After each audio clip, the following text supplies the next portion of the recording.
Welcome to Mental Wealth, the podcast to invest in your mind. Here I will help you make sense of your mind and behaviours, giving you the tools to have your best life. There is so much to share, so let's get into this episode and explore another great topic. So welcome to episode 31, and here we are in January 2024. I am delighted to say that I'm sharing this space with a very special lady, somebody I've met fairly recently, and I'd like to welcome Lisa Harper to this episode. Thank you, Alison, for having me along. I've been really thrilled when you invited me to come on to the podcast, so I'm looking forward to our chat. Me too. So Lisa, tell everyone a little bit more about you first to get us started. Okay, so I'm Lisa Harper. I live in Greater Manchester in a place called Cheadle-Hulme. I've lived in the Northwest since 1977, actually, but as you can probably tell from my accent, I hail from the Black Country. Mm-hmm. So I'm the youngest of 8 kids, so you can see I'm a chatty person. But I moved up to the Northwest when I got married to my first husband. I had a couple of kids. They're older and I've got a couple of grandchildren. So I've been in business for myself since 2007, but I've had about 30 plus years in HR consultancy predominantly. But the last, I'd say 5 years, I've been more focused on coaching and mentoring business owners on really understanding the purpose of their business and how to engage much more effectively with their employees. And I've transitioned that a little bit more now because, as I say to people, when they ask about me, my life is in 3 sections. The first 35 years, I'm now coming to the end of the second 35 years, and I'm now about to embark on the next 35 years. Brilliant. So in the last 12 months, I've created a club called findyourtribe.club. And that is predominantly being born out of people asking me to pull something together where they can follow what I wear and my thoughts, my ideas, and sort of bringing a tribe of people, like-minded people together. And so findyourtribe.club has been born out of that. And I guess the 4 cornerstones of findyourtribe.club and our values is about collaboration. It's about connectivity, because we all need to feel connected. Mm-hmm. It's about camaraderie. Most of my long-time friends I've met through networking. That's how we met, Alison. And then last but not least, it's about building a community where you feel that you belong, and a community where you feel that someone's got your back. Love that. So that's where I'm up to now, Alison. I love that. And I remember you saying your life is in stages when I first heard you speaking, and I thought I love that idea of saying I've had my first 35 years and then here I am, and I just think it's really healthy to see it like that, to sort of see it in stages, because life is a bit like that anyway, isn't it?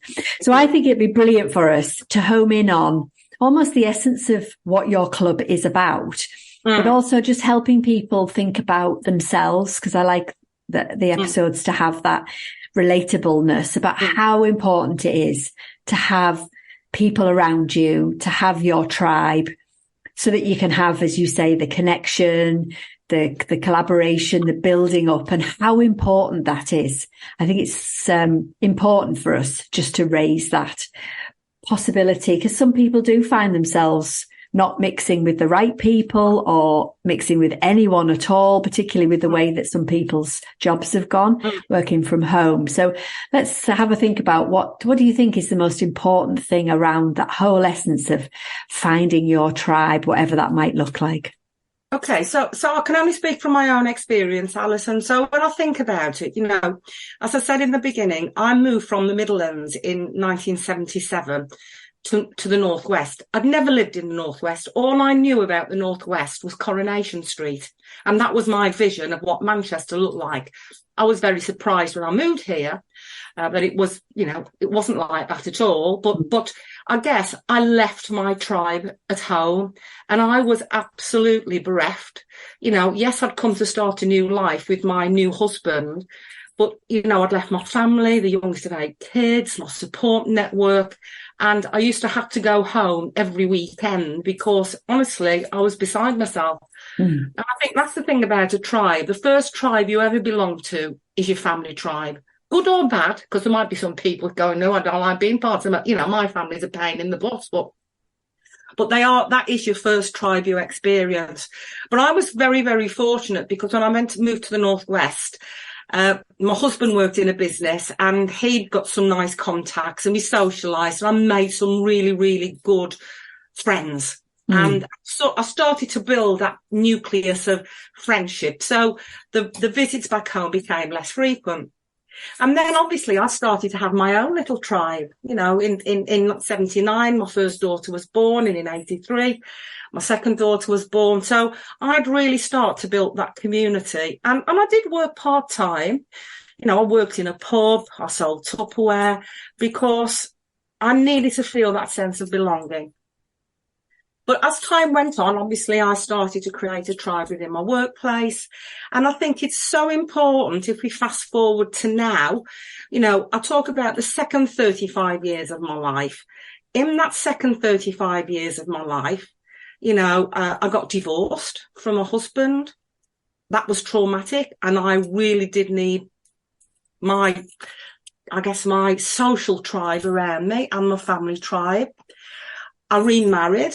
And we talk about mental wellness, my second marriage, my husband committed suicide and that was extremely traumatic for me. I found him, all that sort of stuff, which, I don't want you to make it sound like poor me.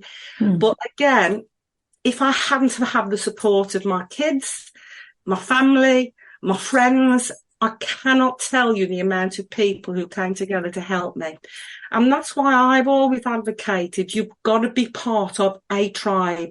If your family tribe isn't the right tribe or your social tribe isn't the right tribe, you've got to find a tribe that really, really does support you because it's so important to have that support network.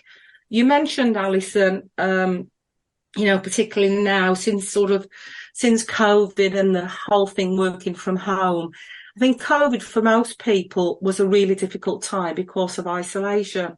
And everybody found ways to try and connect. Thank God for Zoom and Teams and all of that sort of stuff. But for me, my tribe has become, I guess, this year, 2024, I'm looking to launch it as a membership because I'm looking there to help women predominantly. But, look, I'm happy for men to join my tribe. It's not an exclusive female club, but it's there to provide motivation, inspiration. As we get older, sometimes our tribes leave us, our children go off, as mine have done. Mine both live in Amsterdam. And so it's about being part of a community where you can learn, you can still continue your personal development. That's brilliant for your brain.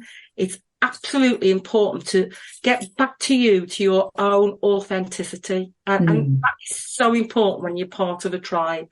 So that's why it's been important to me, Alison. I think that's brilliant. I think it's just remembering that we are social beings, aren't we, as humans? This idea that we do live in, like you say, tribes or groups of people and just paying attention to that if that's not happening for you. I think one of the things I'd like to come back to or to highlight a little bit is you've talked a lot, Lisa, about finding your tribe. And I think that the word your tribe is the most important part of that, isn't it? Is the people that can let you show up as you tap into your authenticity, because there's so much fakeness out there now. You might be in a group of people, but they're not your tribe. But I think the thing that I'd like to just put a little bit of attention on, and I'm interested in what you think, is when we are in a dysfunctional tribe. So that might be your family, as you highlighted.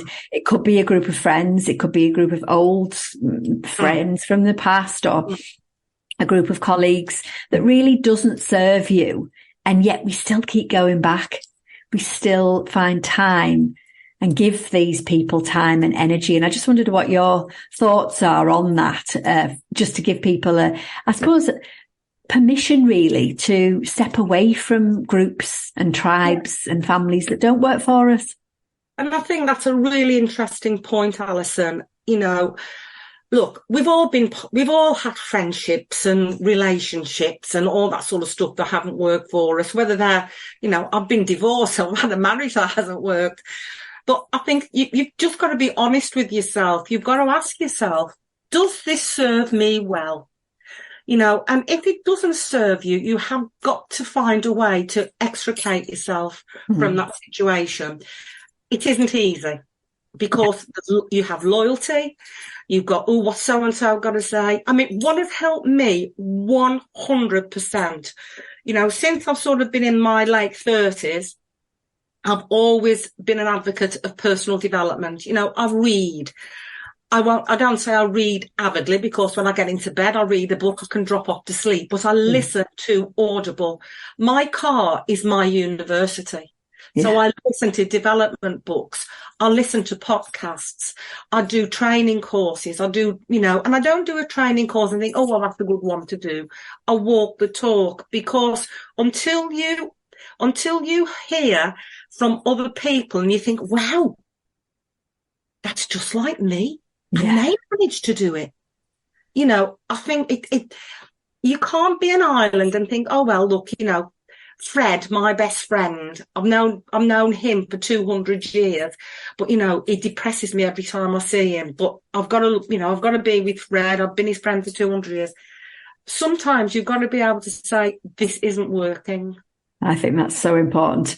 And I think just hearing you say that, hopefully, and I'm agreeing, the reminder that sometimes it is okay to just say, actually, no, it's not serving me and it's not actually giving me what I want, because all the energy that we put into those dysfunctional things almost prevent us from then putting our energy into the things that are going to work for us.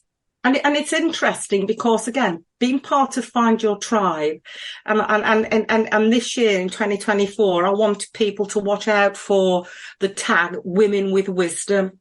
There are a lot of women who are, you know, they've had successful careers.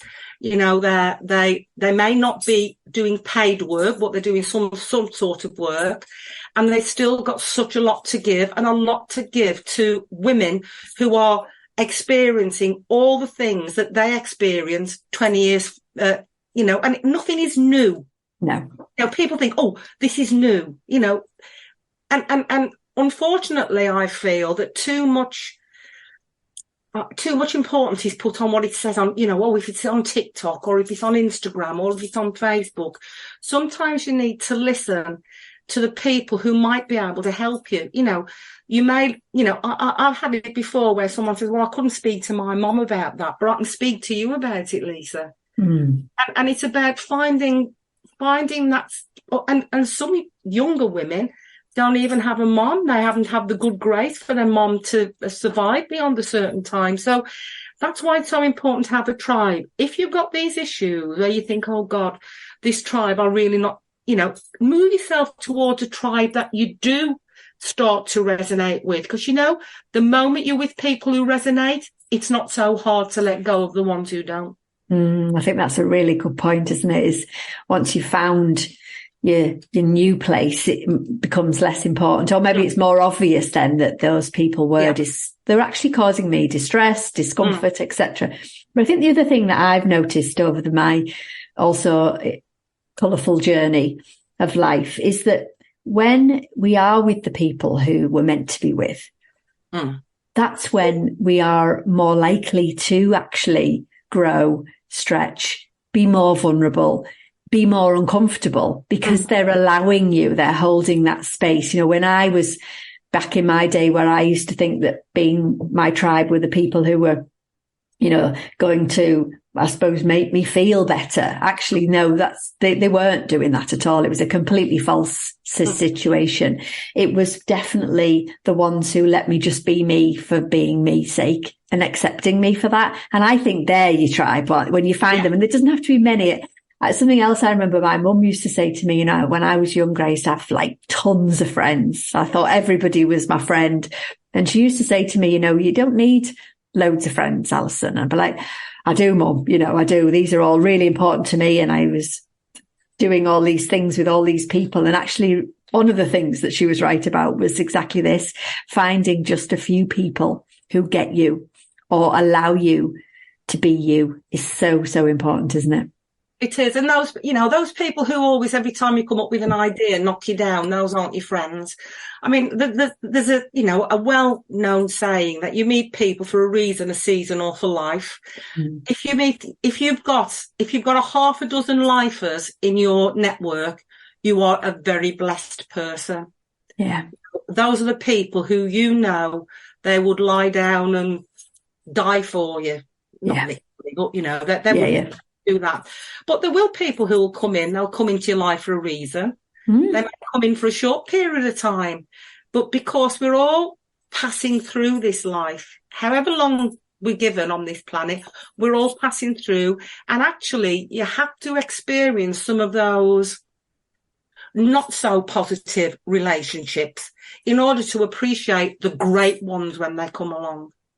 Yeah, and I think you raise a good point there. It is sometimes the stuff that doesn't work out actually shows us the most important lessons, whether that's in a relationship, a friendship, or a tribe. And I think for me, when I'm thinking about a tribe, all the different kinds of things that a tribe can give you, because we have different tribes or different friends for different people. Sometimes it's those people that you can just go and have a good laugh with and there isn't anything, or there's another group or another person that you can get really deep with and you can have a really big conversation. And for me, it's that sort of mixture, isn't it, of what it is that they're giving you.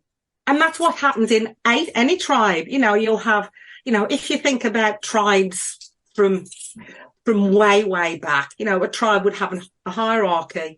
They'd have the medicine man or the herbal person.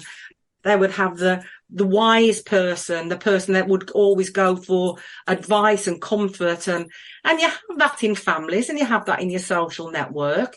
But again, you will know those people who you absolutely trust, who the proverbial has hit the fan. I need to go and speak to someone, and it might not be the same person. And a good person in a tribe would say, do you know, Alison, you've got you've got something really going on there that I'd love to be able to help you with, but I actually think so-and-so might be able to help you more so than me, because we can't fix everybody's problems. That's the other thing you have to appreciate in a tribe. You can't fix it for everybody. Yeah. And I think that's the thing about life, isn't it? Is it's having the people there to help support you so that you can find your own answers, whatever it is that you're looking for.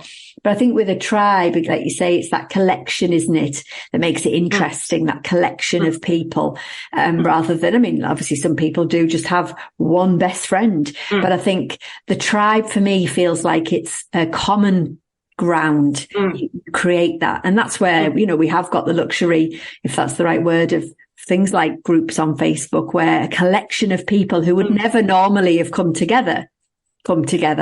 They do, and I think that is so important, that you can look on Facebook. I would despite all the challenges that I've experienced in my life, and I've had a few, because I think I said, when we spoke, Alison, when I went through the menopause or started the menopause, I developed breast cancer. Now, I was fortunate because it was diagnosed early, and also because of the treatment. I never really experienced the menopause, because, and I know some women have really, really difficult times. But, that was a severe change in my life that happened to me after my mum had passed away. But because I'd got some good, I've got sisters, older sisters, and I've got some really great friends. My older sister took the role of my mum. Every time I had chemo, she used to come and stay with me. And that's what is so important. It's knowing and identifying how you can absolutely help someone. But if you can't help them, who else can help them if you can't? And you've got to be that navigator of, wiseness and information within that tribe. I love that. That's what we look to do. Yeah, I think that's really important, isn't it? I think the thing that is sort of standing out for me with our conversation today, Lisa, is just to encourage those that are listening today to kind of maybe just do a little mini assess on who you're hanging out with. Is it serving you? Are they making you feel good? Are they pulling you back, or are they encouraging you? Are they your cheerleaders? What is it that's missing? And what kind of things are you looking for to help you? I mean, a tribe might be connected to a hobby or an activity, mightn't it? Yeah. Could be absolutely anything that is missing for you. And I think one of the things I notice about the way that people are is they'll often be sort of unconsciously or consciously moaning about something not feeling right, but then not doing anything. Yeah, not doing anything about it. I mean, the only person who can ever put anything right for you is yourself. So you can moan till the cows come home, but the only person who can take action is you. And ultimately, in any relationship that you have, we mentioned this earlier, anything that you do, keep playing it out and keep rerunning it in your head without having some form of solution. You may not have the solution yourself at that moment in time, but that's why I encourage people, if you're part of a supportive tribe, someone will help you get to that solution, whether it be a coach, whether it be a mentor, someone will help you get to that solution, but you can only come to that solution yourself, because you've got to buy into it 100%. So you're absolutely right, Alison. We can all sit back and moan forever, but moaning or being depressed. I mean, I know depression is a really serious condition, so I'm not underestimating that in any way, but not getting up and doing what needs to be done. Yeah. It's only within our own gift to do that. I think so. I think that's the thing, isn't it? You can feel quite lonely and isolated, or you can kind of think, what am I going to do? And I think getting the right kind of people around you not only is a big step potentially, but then so much more is going to come out from yourself by just engaging with others. And something that you said earlier, and I'm always saying on this podcast and in a lot of my work, is all these things help us realize that we're not on our own. Exactly. And I think that's so important. I mean, I'm sure you have it near you, but there's an app called Nextdoor, and it's a national thing. And a guy put on this comment, and I assumed it was a woman actually. So that's because it said something like, I'm happily married, I've got a wonderful home, financially everything is marvelous, I've got 2 grandchildren, 2 kids, blah, blah, blah. And I'm so lonely. And then when I reread it, it was a guy. But in that Nextdoor app, loads and loads of people offered some suggestions and thoughts and ideas on what that person could do. And he was clearly very, very, very, very grateful that he, and so obviously in that small community, there were some daft comments made on there, but I think they were light-hearted comments. Mm-hmm. By the same token, I think that really helped that person, and he felt he could, because it's different. Actually, guys, I'm being. In my experience, guys find it harder to reach out. I mean, I talked about my husband committing suicide. I knew he was depressed, but after he died, none of his friends said, we never knew the extent of Jack's depression. He never spoke about it to us. Mm-hmm. And I think the point about having a tribe that you can trust, it's somewhere that you can go to talk. And we all know talking therapy is very good for us. Or just having that space to just know that somebody else it might do the talking about themselves, and you then can just listen in and think, okay, this is the similar for me. And then build on that, because, we all know that especially men sometimes don't like to talk about these things. But I think just hearing somebody else talking about them, your tribe would offer you that. Yeah, absolutely. Absolutely. So important. So as we start January 2024, we can really start to think about who's in your tribe. Have you even got a tribe? If you have, are they the right people in there? What kind of things? And I think one of the things that I hope we can highlight from this is to say it's okay if you haven't got the right people around you. What are you going to do to kind of alleviate that? Yeah. And honestly, if people want to looking to find your tribe.club a bit more, you can have a look on Facebook. As the year progresses, I will be building a web page on, that's all being sorted as we speak. But look, just find the people who bring you joy. It only have to be one person. It doesn't have to be a dozen people. It can be one person who brings you joy. Yeah. And find that one person. And I think something that I want to highlight there, again, I'm kind of keeping in mind people who might feel a little bit isolated. Christmas can be quite difficult for people who don't feel like they've got a big family or a big tribe, if you like, is to reach out. I hear people often saying, I didn't want to reach out to them because I think they're really busy and they possibly haven't got time for me and things. And that's where a group, a tribe, there's always going to be somebody available, isn't there, in that Absolutely. Tribe. And I think just keeping that in mind of it's okay to reach out and ask for help, because so many people do find that quite difficult to do. People make assumptions, they say, when it's happened to me in the past, people have said, oh, well, I didn't want to ask you to any help this because I know you're dead busy. Well, give me the choice. Yeah. Yeah. And that's the thing. Ask, and if I can help, I will. If I can't, I'll be as honest to say I can't help at this time, but what about XXX, so... Yeah. Don't make assumptions, because we all make assumptions in our head. We all talk ourselves out of doing stuff. We really do, don't we? And I think when it's something that matters to you, and we know that social connection and being able to kind of share with people is just, it's the glue really to so much of the way humans feel good and how the mind can feel good. So when we're denying ourselves that, it's just so important. It is. It is really important to reach out. And there's so many great events out there that people can attend online, in person. People can go on to Meetup, which is another great way to meet new people. So it's just about putting your toe in the water and really, really trying to experience something different, because you never know, something different could be just the thing you've been looking for. I love that. And I think, it could be something new and something fresh, or it could be something that you used to do and you used to be involved with that you loved. And actually you've got back to it. It's got me thinking, I used to do salsa dancing and have not done it for a long time. And I'm just wondering now, 2024, shall I go back? Yeah, come on, Alison, get those dance shoes out. Get back to my little dancing tribe. Yeah. Brilliant. Oh, thank you, Lisa, for coming and sharing this space with me today. No, honestly, Alison, I've really, really loved our talk. And it's a thing that it's something I hold dear to my heart.